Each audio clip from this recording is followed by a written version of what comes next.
Une grand-messe qui permet autant de motiver les équipes, surtout mettre en avant les idées les plus novatrices.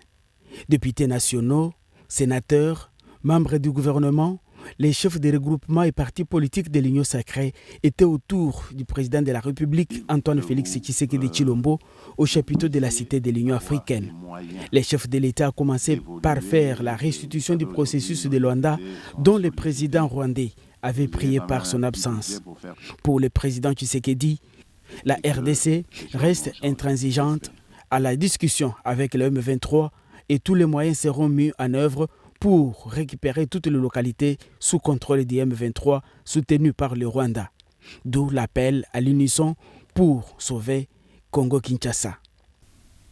En créant cette union sacrée, ma vision était que l'union sacrée n'allait pas d'abord dans un premier temps se comporter comme tout ce qu'on a vu comme regroupement politique avant cela, dans l'histoire de notre pays.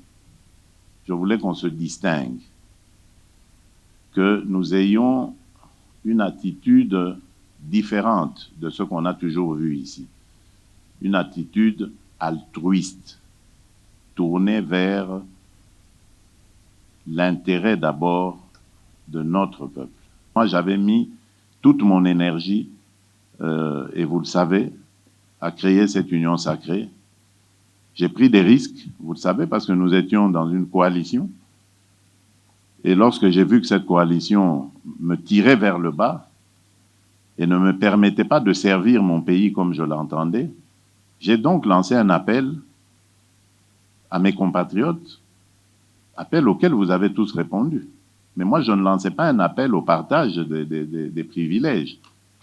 Je lançais un appel à construire ensemble ce pays.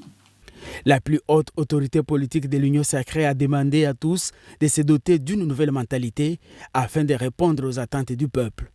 Félix Antoine Tshisekedi a appelé à bannir les antivaleurs et à se réengager aux valeurs pour lesquelles l'Union sacrée a été créée, à savoir le peuple d'abord.